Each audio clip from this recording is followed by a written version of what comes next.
Diet Pratapgarh के YouTube channel पर DElEd 4th semester के स्टूडेंट्स का स्वागत है।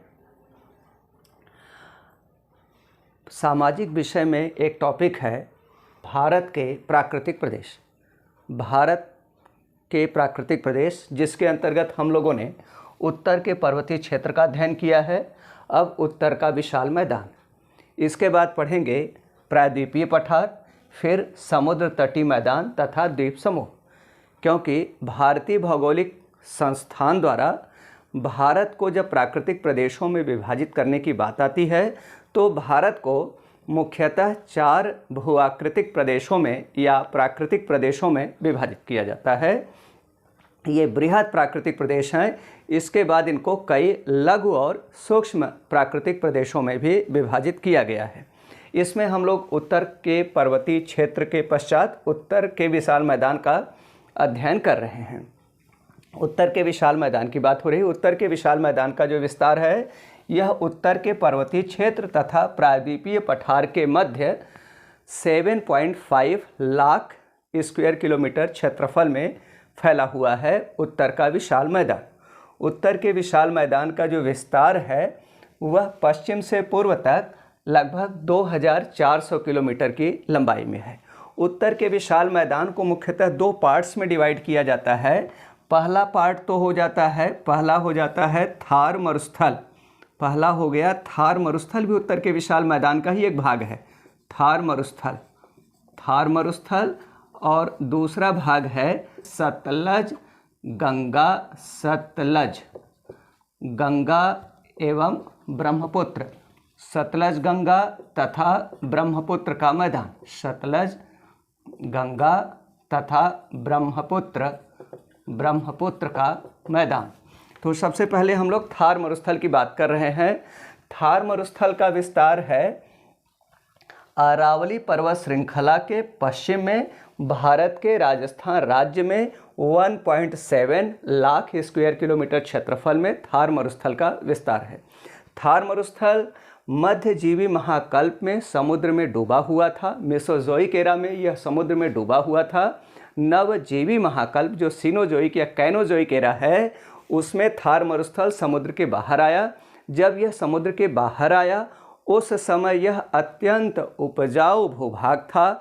यहाँ पर 3 नदियाँ बहती थी। यह अत्यंत उपजाऊ भूभाग था और यह उर्वरता ताम्रपाषाण काल चाल्कोलिथिक पीरियड में काफ़ी ज़्यादा देखने को मिलती है। क्योंकि जो चाल्कोलिथिक पीरियड है या काल्कोलिथिक पीरियड ताम्रपाषाण काल, उसमें यहाँ पर मानव का काफ़ी बसाव था और यह उर्वर मृदा क्षेत्र था। थार मरुस्थल, आज का जो थार मरुस्थल है यह उर्वर मृदा क्षेत्र था और इसमें सरस्वती, दृशाविदा तथा सतलज नामक 3 नदियाँ बहती थी। इन तीनों नदियों द्वारा लाए गए अवसादों के निक्षेप से यह उर्वर मैदान निर्मित हुआ था। आज जो थार मरुस्थल है वर्तमान समय में आप देख रहे हैं, जो सतलज नदी है वह पंजाब राज्य के कपूरथला जिले के हरके नामक स्थान से प्रवाहित होते हुए पंजाब चली जाती है। दृशाविदा पूर्णतः विलुप्त है और जो सरस्वती नदी है वो घग्घर के अवशेष के रूप में पंजाब और हरियाणा राज्यों की सीमा के सहारे प्रवाहित हो रही है।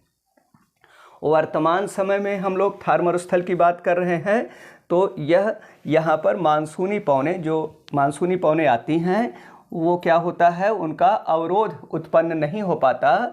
जो अरावली पर्वत श्रृंखला है उसके पैरेलल चली जाती है मानसून की अरब सागर शाखा, और जो मानसून की बंगाल खाड़ी शाखा आती है वह भी क्या होती है, अरावली पर्वत श्रृंखला कई जगह से वेदर्ड है, अनाच्छादित हो चुकी है, डेन्यूडेशन हो चुका है अरावली का, और इस कारण अरावली को पार करके आगे निकल जाती है और थार मरुस्थल में वर्षा नहीं हो पाती है। मानसूनी पवनों के प्रभाव से नगण्य वर्षा हो पाती है। आज वर्तमान समय में जो थार मरुस्थल है उसके पश्चिमी भाग की औसत वार्षिक वर्षा 25 सेंटीमीटर और इसके पूर्वी भागों की औसत वार्षिक वर्षा 25 से 50 सेंटीमीटर के मध्य है। थार मरुस्थल का जो पश्चिमी भाग है इसमें बांगर मृदा की अधिकता है और पूर्वी वैसे पूरे मरुस्थल के अधिकांश भागों में बांगर मृदा की ही अधिकता है, लेकिन कहीं कहीं खादर मृदा भी मिलती है। जैसे राजस्थान जो थार मरुस्थल का दक्षिण पश्चिम भाग है, यहाँ पर खादर मृदा मिलती है जिसे रोही कहते हैं। इसके बाद हम लोग बात कर रहे हैं सतलज, गंगा तथा ब्रह्मपुत्र मैदान की। सतलज, गंगा तथा ब्रह्मपुत्र मैदान का निर्माण हुआ है सतलज, गंगा तथा ब्रह्मपुत्र एवं इनकी सहायक नदियों द्वारा लाए गए अवसादों के निक्षेप से पंजाब, हरियाणा, उत्तर प्रदेश, बिहार, पश्चिम बंगाल और असम राज्यों में सतलज, गंगा और असम ब्रह्मपुत्र मैदान का विस्तार है। इस मैदान को मुख्यतः 5 पार्ट्स में विभाजित करते हैं। सतलज, गंगा और ब्रह्मपुत्र मैदान को मुख्यतः 5 भागों में विभाजित करते हैं। पहला हो जाता है सतलज मैदान, दूसरा उच्च गंगा मैदान, तीसरा मध्य गंगा मैदान, चौथा निम्न गंगा मैदान और पांचवा असम या ब्रह्मपुत्र का मैदान। तो सबसे पहले हम लोग सतलज मैदान की बात करते हैं। सतलज मैदान का जो विस्तार है यह पंजाब और हरियाणा राज्यों में है। सतलज मैदान का विस्तार और यह 1.70 लाख स्क्वायर किलोमीटर क्षेत्रफल में 1.7 लाख वर्ग किलोमीटर क्षेत्रफल में पंजाब तथा हरियाणा राज्यों में सतलज मैदान का विस्तार है। इसे सतलज मैदान इसलिए कहते हैं क्योंकि सतलज और उनकी सहायक नदियों द्वारा लाए गए अवसादों के निक्षेप से सतलज मैदान का निर्माण हुआ है पंजाब और हरियाणा राज्यों में। इस मैदान में बांगर मृदा की अधिकता है, इसीलिए सामान्यतः इसे बांगर मैदान भी कह देते हैं। और इस मैदान में गेहूं, गन्ना और मोटे अनाज दलहन का उत्पादन, मोटे अनाज तथा दलहन का उत्पादन बड़े पैमाने पर किया जाता है सतलज मैदान में। जो उत्तर भारत के विशाल मैदान में हरित क्रांति का जो सर्वाधिक प्रभाव देखा गया वह सतलज मैदान में ही देखा गया है। सतलज मैदान और उच्च गंगा मैदान में हरित क्रांति का सर्वाधिक प्रभाव रहा है। अब सतलज मैदान के बाद हम लोग बात कर रहे हैं उच्च गंगा मैदान। गंगा मैदान को मुख्यतः 3 पार्ट्स में डिवाइड करते हैं, उच्च गंगा मैदान, मध्य गंगा मैदान और निम्न गंगा मैदान। इन तीनों मैदानों का निर्माण हुआ है गंगा तथा इसकी सहायक नदियों, गंगा, यमुना और इसकी सहायक नदियों द्वारा लाए गए अवसादों के निक्षेप से गंगा मैदान का निर्माण हुआ है। गंगा मैदान का जो पश्चिमी भाग है उसे उच्च गंगा मैदान कहते हैं। उच्च गंगा मैदान का विस्तार है उत्तर प्रदेश के पश्चिमी भागों में और 1.49 लाख स्क्वायर किलोमीटर एरिया में उच्च गंगा मैदान का विस्तार है उत्तर प्रदेश राज्य के पश्चिमी भागों में। उच्च गंगा मैदान की जो पश्चिमी सीमा निर्धारित होती है वह है यमुना नदी द्वारा निर्धारित होती है और उच्च गंगा मैदान की पूर्वी सीमा का निर्धारण है, यहाँ पर है इलाहाबाद और यहाँ पर है फैज़ाबाद। इलाहाबाद फैज़ाबाद रेलवे लाइन जो 100 मीटर की समोच्च रेखा पर कंटूर पर है, 100 मीटर की समोच्च रेखा पर है इलाहाबाद फैज़ाबाद रेलवे लाइन, उसी के सहारे उच्च गंगा मैदान की पूर्वी सीमा का निर्धारण किया जाता है। वैसे डडले स्टाम्प महोदय जो एक बड़े भूगोलवेत्ता हैं और भारत के भूगोल पर इन्होंने बड़ा काम किया है, इन्होंने क्या किया है कि इन्होंने उच्च गंगा मैदान की पूर्वी सीमा को 100 सेंटीमीटर की वर्षा रेखा माना है, 100 सेंटीमीटर की वर्षा रेखा माना है, 100 सेंटीमीटर की वर्षा रेखा माना है। तो ये 100 सेंटीमीटर की समवर्षा रेखा 100 सेंटीमीटर जो आइसो हाइट है या 100 मीटर की ऊंचाई है, दोनों एक ही है, या 100 मीटर की समोच्च रेखा के ही सहारे भारत में 100 सेंटीमीटर की आइसो हाइट या समवर्षा रेखा का भी निर्धारण हुआ है। तो दोनों में कोई अंतर विशेष नहीं है। फिर इसके बाद हम लोग मध्य गंगा मैदान की बात करते हैं जो उच्च गंगा मैदान में भी बांगर मृदा की प्रधानता है और यहाँ पर भी गेहूँ, गन्ना और दलहन का उत्पादन ज़्यादा होता है। इसके बाद हम लोग मध्य गंगा मैदान की बात करते हैं। मध्य गंगा मैदान का जो विस्तार है वह है उत्तर प्रदेश के पूर्वी भागों में और बिहार राज्य के पश्चिमी भागों में। मध्य गंगा मैदान का विस्तार 1.45 लाख स्क्वायर किलोमीटर क्षेत्रफल पर है। मध्य गंगा मैदान की पश्चिमी सीमा इलाहाबाद फैज़ाबाद रेलवे लाइन जो 100 मीटर की समोच्च रेखा है और पूर्वी सीमा पटना और गया रेलवे लाइन जो 80 मीटर की समोच्च रेखा पर है द्वारा निर्धारित होती है। मध्य गंगा मैदान की पूर्वी सीमा पटना, गया रेलवे लाइन जो 80 मीटर की समोच्च रेखा कंटूर पर है उसके द्वारा, और इसकी पश्चिमी सीमा फैज़ाबाद इलाहाबाद फैज़ाबाद रेलवे लाइन जो 100 मीटर की समोच्च रेखा पर है द्वारा निर्धारित होती है मध्य गंगा मैदान की पश्चिमी सीमा। और इस प्रकार इन दो रेलवे लाइन के मध्य गंगा मैदान का विस्तार है उत्तर प्रदेश के पूर्वी भागों में और बिहार राज्य के पश्चिमी भागों में। इस मैदान में बांगर और खादर दोनों मृदाओं का विस्तार लगभग बराबर क्षेत्रफल पर है। मध्य गंगा मैदान में बांगर और खादर मृदाओं का विस्तार लगभग बराबर क्षेत्रफल पर है, और इसी कारण इसमें मध्य गंगा मैदान में क्या है, गेहूं का भी जितना उत्पादन होता है उतना ही धान का भी उत्पादन होता है। गेहूं और धान लगभग बराबर क्षेत्रफल पर उत्पादित होता है मध्य गंगा मैदान में। इसके बाद हम लोग बात कर रहे हैं निम्न गंगा मैदान की। निम्न गंगा मैदान का जो विस्तार है यह है बिहार राज्य के पूर्वी भागों में और पश्चिम बंगाल राज्य के मध्य दक्षिणी तथा दक्षिण पूर्वी भागों में निम्न गंगा मैदान का विस्तार है। जो निम्न गंगा मैदान है इसका विस्तार है बिहार राज्य के पूर्वी भाग और पश्चिम बंगाल राज्य के मध्य दक्षिण तथा दक्षिण पूर्वी भागों में 88,700 वर्ग किलोमीटर क्षेत्रफल में निम्न गंगा मैदान का विस्तार है।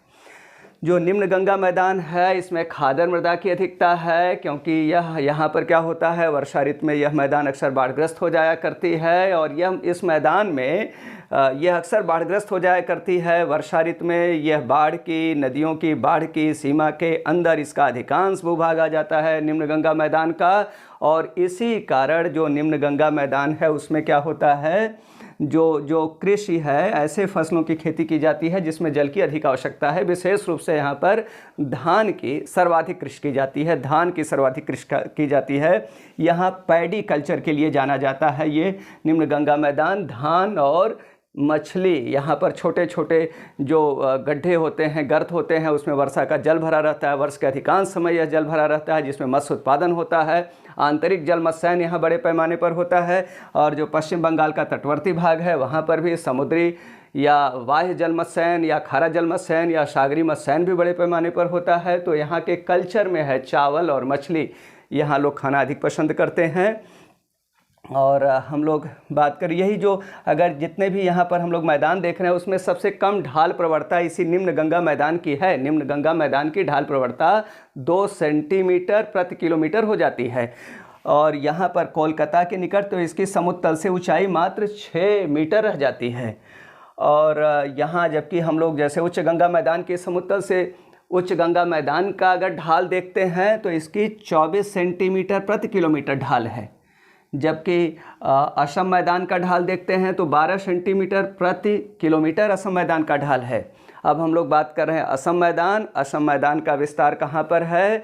असम मैदान का विस्तार असम राज्य में ब्रह्मपुत्र तथा इसकी सहायक नदियों द्वारा लाए गए अवसादों के निक्षेप से 56,056,000 स्क्वायर किलोमीटर एरिया में असम मैदान का विस्तार है, या इसे ब्रह्मपुत्र मैदान भी कह सकते हैं, क्योंकि ब्रह्मपुत्र और इसकी सहायक नदियों द्वारा लाए गए अवसाद के निक्षेप से असम मैदान का निर्माण हुआ है। यह मैदान अक्सर बाढ़ग्रस्त रहता है, क्योंकि यहाँ पर जो ब्रह्मपुत्र की रैंप घाटी वह बहुत ही, ब्रह्मपुत्र किस तरह की घाटी में प्रवाहित होती है, रैंप घाटी में प्रवाहित होती है। और ब्रह्मपुत्र नदी आप जानते हैं कि एशिया की सबसे बोझिल नदी, सबसे बर्डेंड नदी, सबसे ज़्यादा सेडिमेंट्स को अवसाद को सेडिमेंट्स को लेकर प्रवाहित होने वाली जो एशिया की नदी है वह उस नदी का नाम है ब्रह्मपुत्र।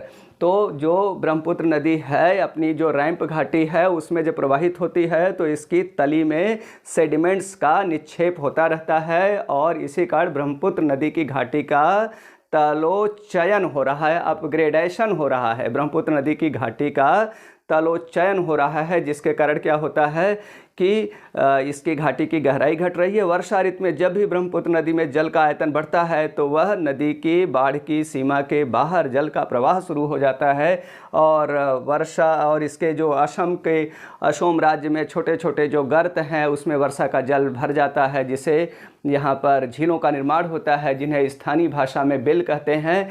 और जो असम का मैदान है वर्ष के अधिकांश समय इसी कारण से बाढ़ग्रस्त बना रहता है। बाढ़ की संभावना असम में ज़्यादा इसी कारण से देखी जाती है। असम में भी खादर मृदा की अधिकता है और इसी कारण यहाँ पर भी यहाँ का जो निचला भाग है उसमें धान की खेती और ऊंचाई वाले भागों पर चाय की खेती, चाय और चावल के लिए फेमस है असम। निचले भागों में धान की खेती होती है और ऊंचाई वाले भागों में चाय की खेती की जाती है। हम लोग उत्तर के विशाल मैदान का अध्ययन कर रहे हैं और उत्तर के विशाल मैदान का अध्ययन कैसे कर रहे हैं? पश्चिम से पूर्व की ओर कर रहे हैं। और इसके बाद हम लोग अब पढ़ेंगे उत्तर के विशाल मैदान का उत्तर से दक्षिण या अनुदैर्ध्य वर्गीकरण। अब इसके बाद पढ़ेंगे।